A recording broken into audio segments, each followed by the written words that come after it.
안녕하십니까. 제가 지금 그 모든 성도님들 앞에서 수요 집회 말씀을 전하는 건 처음이라서 간증을 한 적은 있지만요. 지금 살짝 긴장이 되는데 이은영 자매님은 물을 좀 갖다 주시면 감사하겠습니다. 네, 입이 짝짝 말라서요. 예. 그 수요 집회 말씀을 준비해 보는 게 어떻겠냐라고 이제 제안을 주셨을 때부터 좀 긴장이 되더니 뭐 지금도 비슷하게 긴장되는 것 같습니다. 근데 수요 집회 말씀 주제가 성경 인물이라고 했을 때 약간 안도감이 생겼어요. 약간 안도감 왜냐하면 학생부를 하면서 많은 그 성경 인물을 다뤄본 적이 있었거든요. 그래서 할만하겠다 생각을 했는데 제가 맡은 사람이 누군지 알고 나서 이 절망을 금치 않을 수 없었습니다. 제가 맡은 사람은 하나님의 사람입니다. 하나님의 사람 누굴까요? 그냥 하나님의 사람입니다. 그 하나님의 사람 누구 뭐 이런 얘기 있는데 제가 맡은 사람은 그 하나님의 사람 그리고 그에 반대에 있는 늙은 선지자에 관한 얘기를 하려고 합니다. 왜 성경에 하나님의 사람의 이름이 나오지 않을까? 제 생각이고 조금 생각했을 때 하나님께서는 그 사람의 이름보다는 그 일을 통해서 하나님께서 행하고자 하신 그 메시지를 더 우리에게 더 전하고자 하셨던 게 아닌가 싶습니다. 그래서 이 시간 하나님의 사람이라는 그런 인물을 통해서 어떠한 인물이 남는 게 아닌 메시지가 우리 마음에 강력히 남기 바랍니다. 감사합니다.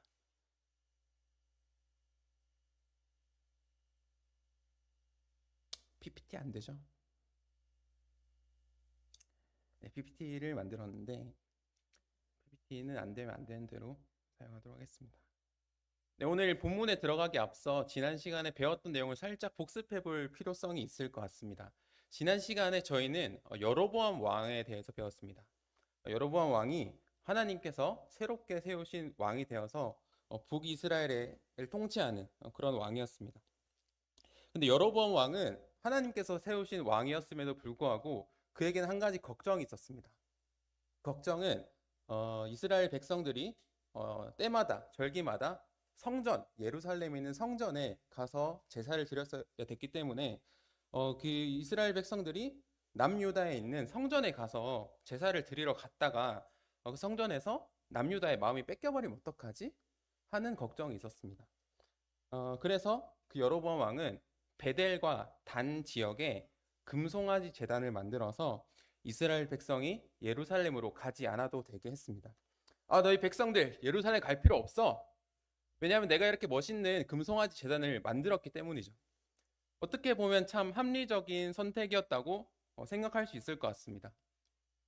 하지만 여로보암 왕의 행동은 하나님 앞에서 죄가 되었습니다. 어떤 부분이 죄가 되었을까요? 첫 번째로는 말씀이 나왔네요. 그 네, 하나하나 넘겨주시면 감사하겠습니다. 네, 첫 번째로는 금송아지를 만든 것 자체가 죄였습니다. 출애굽기 20장 4절에서는 하나님께서 너를 위해서 새긴 우상을 만들지 말고 그것들에게 절하지 말라라고 말씀하셨는데 여로보암 왕은 그 말씀에 정면으로 불순종하였습니다. 네, 이 부분은 여로보암 왕이 딱 봐도 잘못했구나 하나님의 말씀에 정면으로 불순종했구나 하는 생각이 들 텐데요. 네, 두 번째는 말씀 두 번째 단락에 보시면 베델과 단의 제단을 둔 것 자체가 죄였습니다. 신명기 12장 13절에는 아무 곳에서나 번제를 드리지 말고 오직 여호와께서 택하실 그곳, 당시에는 예루살렘에 있는 성전이죠. 그곳에서 제사를 드리라고 하셨는데 하나님께서 정하시지 않은 곳에 제단을 마련한 것이 죄가 되었습니다. 세 번째는 하나님의 절기를 임의로 변경하는 것이 세 번째는 레위 자손이 아닌 보통 백성을 제사장으로 삼은 것이었습니다. 민수기 3장 10절에 보면 하나님께서는 아론과 그의 아들들을 세워서 제사장 직무를 행하라고 하셨는데요. 참 별것 아닌 것처럼 보여도 하나님께서는 이 말씀을 꽤나 강력하게 하셨는데 하나님께서는 외인이 이를 가까이 하면 반드시 죽임을 당할 것이라고 말씀할 정도로 이 말씀을 강력하게 말씀하셨습니다. 네, 마지막으로는 마지막 단락에 있는 말씀을 보시면 될 것 같습니다. 마지막으로 여로보암 왕이 행한 죄는 하나님의 절기를 임의로 변경한 것이었습니다. 레위기 23장 34절에는 일곱째 달 15번째 날을 초막절로 지킬 것을 말씀하셨는데 여로보암은 이와 비슷하긴 하지만 여덟째 날 15번째 날을 절기로 정해서 제사를 지낸 것을 볼 수 있습니다. 큰 차이 없는 것 같죠? 큰 차이 없는 것 같은데 성경은 그가 마음대로 정한 날 제사를 드렸다며 이를 비판하는 모습을 보게 됩니다. 저희가 앞서 살펴본 여러 정치적인 이유들 감안하면 여로보암 왕의 행동이 합리적이라고 생각할 수 있을 것 같아요. 백성들 예루살렘을 보낼 수도 없고 왕이 얼마나 고민 많이 했겠습니까? 저는 7월 15일을 8월 15일로 바꾼 것에서 엄청나게 많은 고민을 했구나는 생각이 들더라고요. 하지만 계속 말씀드린 대로 여로보암 왕의 행동은 하나님 앞에서 죄가 되었습니다. 이러한 상황에서 오늘 저희가 나눌 본문을 살펴볼 텐데요. 제가 그림을 만들었습니다. 네, 그림은 재미나이가 만들어줬습니다. 이러한 상황에서 하나님께서는 그 남유다에 있던 한 사람을 베델로 부르십니다. 이 사람이 정확히 어디서 왔는지는 모르겠어요. 근데 유다의 예루살렘이라는 지역에서 이 사람이 출발했다고 가정하면 베델까지, 북이스라엘의 베델까지의 거리는 약 한 20km 정도 되는 거리라고 합니다. 멀다면 멀고 가깝다면 가까운 거리죠. 저희 마라톤 나가보신 분들 20km 달리기 쉽습니까? 쉽지 않습니다. 성인 남성의 걸음으로 한 5시간 이상 걸어야 되는 거리일 거예요. 근데 당시에는 지금처럼 길이 평탄하지도 않고 산길도 많았기 때문에 그것보다 더 오래 걸렸을 수 있을 것 같아요. 그래서 하나님께서 유다에서 하나님의 사람을, 이 사람이죠, 하나님의 사람을 베델로 부르게 됩니다. 다음 넘겨주세요. 네, 하나님의 사람이 베델에 도착했을 때 마침 여로보암 왕이 제사를 드리고 있었어요. 왕이 혼자 제사를 드리지 않았겠죠. 왕이 제사를 드릴 때 누가 있습니까? 곁에 신하들도 있고요. 그리고 군사들도 많이 있을 거고요. 제사장들도 많이 있었을 겁니다. 저 같았으면 상당히 두려웠을 것 같아요. 두려워서 말씀 제대로 하기 어려웠을 것 같은데 하나님의 사람은 담대하게 외치며 예언합니다. 그 외치는 예언이 뭐냐면 훗날 다윗의 집에 요시아라는 왕이 태어나서 이 제단을 허물고 이 제단을 불사르겠다는 무시무시한 예언을 하게 됩니다. 그리고 이 제단이 갈라질 것이라는 예언도 하게 되었는데요. 이 예언은 정확하게 300년 뒤에 성취가 되어서 다윗의 집안에 요시아라는 왕이 태어나고 그 왕이 베델 제단을 무너뜨리고 불사르게 되는 정말 예언의 성취를 우리가 보게 됩니다. 그리고 이 제단은 갈라진다고 말씀하셨는데 이 즉시 갈라졌어요. 즉시 갈라져서 이 사람이 정말로 하나님의 사람이구나 라는 사실을 알 수 있었습니다. 여로보암 왕 화나지 않았겠어요? 엄청 화났을 것 같아요. 그래서 여로보암 왕이 저놈 잡아라 하고 딱 손을 뻗었는데 그 손이 딱 뻗은 채로 이게 굳어서 다시 손이 펴졌으면 돌아와야 되는데 이게 돌아와지지가 않는 거예요. 그래서 이 사람이 이런 상황에 처하니까 이제 큰일 났다. 이제는 이제 매달리게 되는 거죠. 하나님의 사람에게 뭐 지금까지 내가 했던 말은 좀 잊어주고 손 좀 고쳐 달라고 하나님 앞에 좀 기도해 달라. 뭐 왕이 뭐냐, 형님이라고 불러라. 뭐 그렇게 했을 것 같아요. 네, 그렇게 해서 하나님의 사람이 그 왕의 기도를 통해서 그 왕의 손을 치료해주고 왕이 회복되게 됩니다.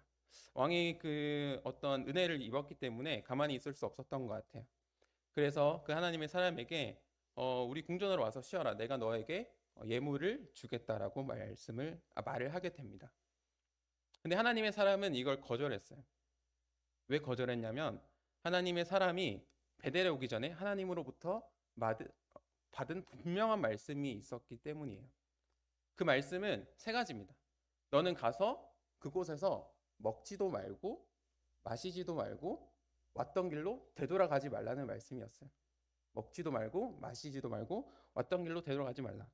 하나님께서 말씀하셨기 때문에 하나님의 사람은 그 왕의 제안을 거절했습니다. 그리고 거절하고 다시 남유다로 가게 됩니다. 여기까지 보면 미션을 완벽하게 완수한 것 같죠. 다음 페이지 넘겨주시겠어요? 네, 여기서 일이 발생합니다. 그 베델에 한 늙은 선지자가 있었던 것 같아요. 그 늙은 선지자가 베델에 남아 있는데 그 베델에 그 얘기가 퍼졌습니다. 그래서 그 아들들이 그 아버지에게 오늘 베델에서 이러이러한 일이 있었습니다. 아버지, 이 늙은 선지자가 뭐 어떤 무슨 생각을 했는지 몰라도 어떤 감동을 받은 것 같아요. 그래서 하나님의 사람을 쫓아가게 됩니다. 네, 다음 페이지요. 네, 늙은 선지자가 하나님의 사람을 뒤따라가자 상수리 나무 아래서 쉬고 있는 하나님의 사람을 마주치게 돼요. 그래서 그 사람이 우리 집에 가서 떡을 함께 먹고 함께 물을 마시자라고 얘기를 했는데 이때도 하나님의 사람은 그 제안을 거절합니다. 왜냐하면 그 사람이 하나님으로부터 받았던 말씀은 명확한 말씀이었기 때문이죠. 근데 아주 난감한 상황이 발생하는데요. 이 늙은 선지자가 하나님의 사람을 속이는 거예요. 뭐라고 하냐면 내가 뭐 홍성명도 안 하고 나도 선지자입니다. 이렇게 딱 얘기를 하는 거예요. 이 사람이 얼마나 반가웠겠어요. 왜냐하면 이 사람이 했던 일이 상당히 외롭고 힘든 일이었거든요. 그 북이스라엘에 있는 금송아지 제단 앞에서 외칠 때 외롭고 힘들지 않았겠습니까? 그리고 이제 돌아가는 길에 하나님께서 말씀하신 것 때문에 먹지도 마시지도 못하고 다시 20km 길을 가야 되는 거예요. 성경에서 이 늙은 선지자를 늙은이라는 표현을 사용하고 있는데 하나님의 사람보다는 나이가 많은 사람이었던 것 같습니다. 나보다 연륜이 많았던 사람이었고 그 사람도 선지자라고 하니까 속아 넘어갈 수 있었던 것 같아요. 근데 여기서 끝나는 것이 아니라 이 늙은 선지자가 뭐라고 하냐면 내가 그냥 하는 말이 아니라 천사가 나에게 말씀하셨는데 여호와의 말씀으로 말씀하셨는데 너를 우리 집에 데리고 가서 음식을 먹이라고 하더라 라고까지 얘기를 한 거예요. 불사 하나님의 사람이 왔던 길로 돌아가서 늙은 선지자의 집에서 음식을 먹고 물을 마시게 됩니다. 결국에 하나님의 말씀을 불순종하게 되어버렸어요. 네, 다음. 식사하던 중에 여호와의 말씀이 늙은 선지자에게 임해서 늙은 선지자 입을 통해서 하나님의 사람을 책망하게 돼요. 내가 여호와의 말씀을 어겼다. 내 하나님 여호와께서 내게 말씀하신 명령을 지키지 않았다. 그러므로 내 시체가 내 조상들의 묘실에 들어가지 못할 것이다. 라는 무시무시한 책망의 예언을 하게 됩니다. 그 결과는 여러분들 잘 아시겠지만 다음 페이지 넘겨보시면 식사를 마치고 하나님의 사람이 유다에서 베델에서 다시 유다로 돌아가는 길에 사자를 만나서 죽게 돼요. 지나가는 사람들이 그 일을 보는데 사자가 시체를 먹지도 않고 있는 거예요. 그리고 그 옆에 있는 나귀도 건드리지도 않고 있는 거예요. 사람들이 알았죠. 이 일이 하나님께서 이 하나님의 사람을 심판하신 거구나 라는 사실을 알게 됩니다. 하나님의 사람이 심판을 받게 된 것이 단 한 번의 불순종 때문이었다는 사실을 생각할 때, 그리고 그 사람이 그 이전에 베델 제단에서 한 일과 하나님의 말씀을 순종하려고 노력했던 그런 모습을 생각할 때, 그리고 그 사람이 사실 속아서 먹게 된 거잖아요. 그런 여러 가지 것들을 생각했을 때 하나님의 심판이 어떻게 보면 너무나도 가혹하고 참 안타깝게 느껴지는 측면이 있는 것 같습니다. 그런데 이 사건을 통해서 하나님께서는 여로보암 왕과 이스라엘 백성들에게 아주 강력한 메시지를 전달하고 싶으셨던 것 같아요. 그 메시지는 뭐냐면 하나님의 말씀이 내 삶의 기준이 되어야 된다는 것과 하나님의 말씀은 내 상황에 따라서 변하는 것이 아니라는 것입니다. 하나님의 사람이 받은 말씀은 명확했습니다. 그 사람은 하나님으로부터 직접 말씀을 전해 들은 자였기 때문에 거기서 떡도 먹지 않고 물도 마시지 않고 되돌아오지 않을 수 있었어요. 그럼에도 불구하고 그가 넘어진 이유는 그가 말씀을 몰라서가 아니라 다른 음성에 현혹되었기 때문임을 우리가 볼 수 있습니다. 아까 우리가 말씀 나눠본 대로 하나님의 사람이 베델 제단에서 한 싸움은 외롭고 힘든 싸움이었을 것입니다. 그 사람 먼 거리를 걸어와서 먹지도 못하고 마시지도 못하고 매우 고되고 지쳤을 것입니다. 그때 늙은 선지자의 말이 그 사람에게 얼마나 달콤하게 들렸을까요? 무려 선지자라는 사람이 나에게 이렇게 말씀하시는데, 나 오늘 참 고생 많았지. 내가 오늘 이 정도 했는데, 지금 너무 힘들고 지친데 이 정도 상황이면 조금 가서 음식 먹어도 되지 않을까? 생각했을 수도 있을 것 같습니다. 하지만 우리가 성경을 살펴봤을 때 하나님께서 말씀하신 바가 변했나요? 아니요, 그러지 않았습니다. 하나님께서는 자신의 말씀을 수정하신 바가 없습니다. 여로보암 왕도 그랬습니다. 북이스라엘 백성이 남유다의 예루살렘에 가서 제사를 드렸을 때 그 마음이 뺏길 수 있다는 것은 꽤나 합리적인 추론이죠. 그 여로보암 왕 자체가 다윗의 집안을 배반해서 새로운 나라를 세운 사람이었기 때문에 자신의 백성들이 남유다에 가서 자신의 세력이 약해지는 것을 두려워할 수밖에 없었을 것 같습니다. 주변에 조언도 많이 구했을 것 같고요. 도움되는 얘기도 많이 들었을 것 같고, 이 상황이면 위대한 솔로몬 왕도 그러지 않았을까? 하고 자기 합리화도 했을 것 같습니다. 하지만 북이스라엘 왕 여로보암에게 하나님께서 주신 말씀은 명확했고요. 그 말씀은 변한 바 없습니다. 우리는 각각 자신의 삶을 살아가는 와중에 여러 일들을 마주하곤 합니다. 어떤 날은요, 하고자 하는 일이 되게 잘 풀리는 날도 있는 것 같아요. 근데 반면에 어떤 날은 하는 일마다 안 되는 날도 있어요. 어떤 날은 너무 행복하고요. 어떤 날은 이렇게 슬픈 날이 없습니다. 어떤 날은 내 주변의 사람들 덕분에 내가 너무 행복함을 느끼는데, 어떤 날은 내 주변의 사람들이 나를 너무 힘들게 할 때가 있어요.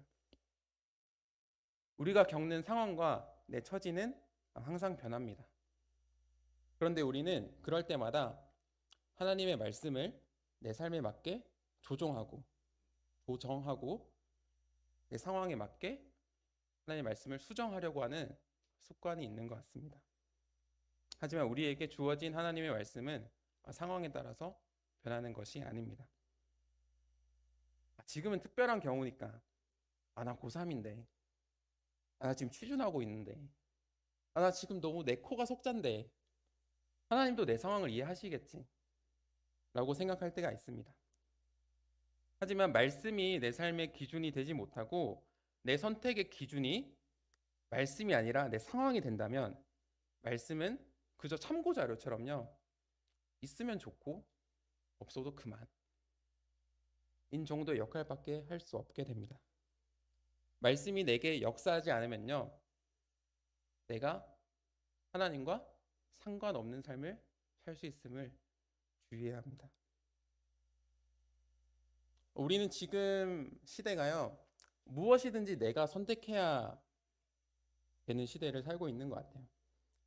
그리고 내가 선택한 게 가장 좋은 것이라는 착각에 빠져 있는 경우가 많은 것 같습니다. 내 직장을 내가 선택하고요, 내 배우자를 또 내가 선택하고, 심지어 내 성별도 내가 선택하는 사람들이 있어요. 왜냐하면 내 선택이 가장 좋을 것이라고 생각하기 때문이죠. 그렇기 때문에 하나님의 말씀을 내 삶에 적용하고 하나님의 뜻을 구하는 것이 참 낯설고 어색할 때도 있는 것 같습니다.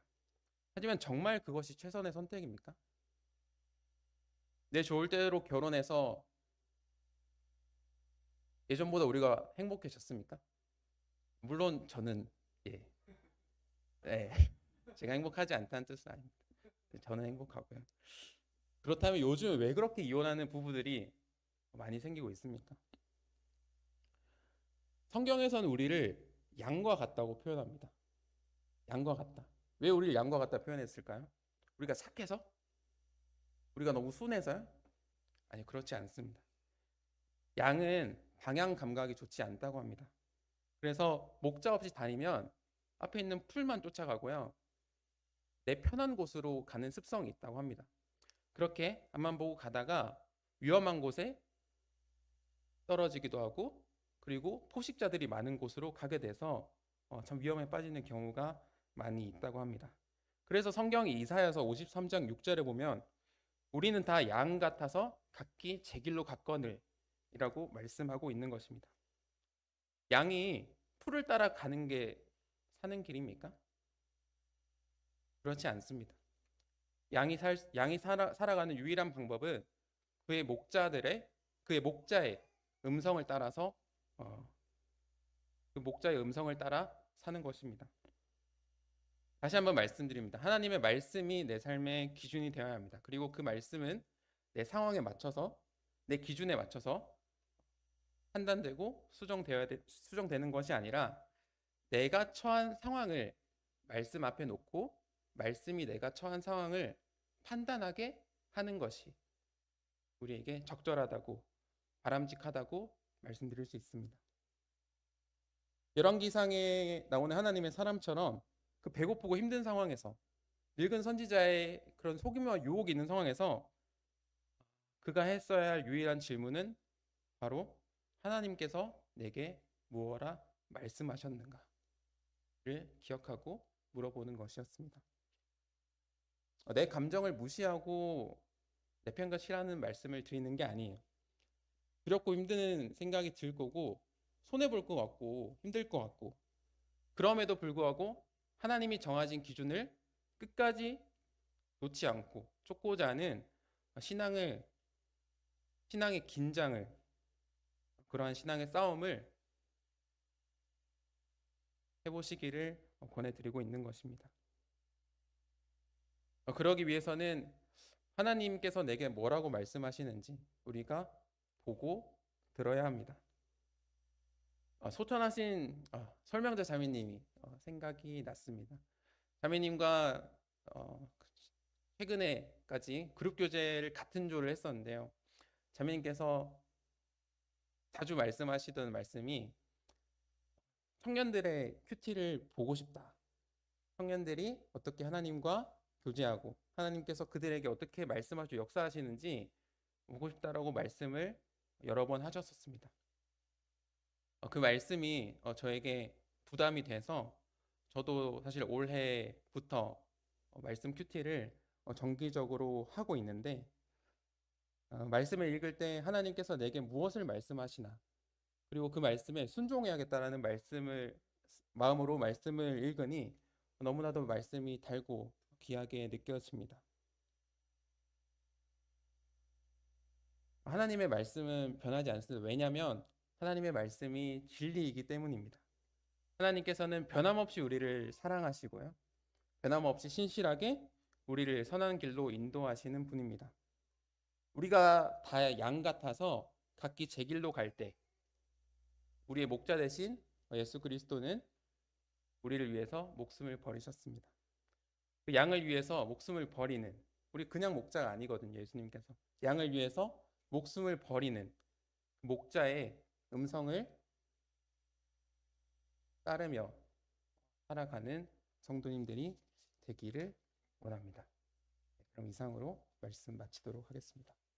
기도하겠습니다. 하나님 아버지, 감사를 드립니다. 주님께서 저에게 주신 말씀이 이 세상 그 어떤 것보다 지혜롭고 진리의 말씀이기 때문에 우리가 성경을 읽는 것을, 하나님의 말씀을 듣는 것을 사모하게 됩니다. 하나님의 말씀을 우리가 쫓아서 살게 하시고 그 말씀이 내 중심에 항상 있게 하시기 원합니다. 그 말씀을 따라 쫓아 살아가는 군포중부교회 성도님들 되게 하시기 원합니다. 감사드리며 이 모든 기도를 우리 주 예수 그리스도 이름으로 기도드렸습니다.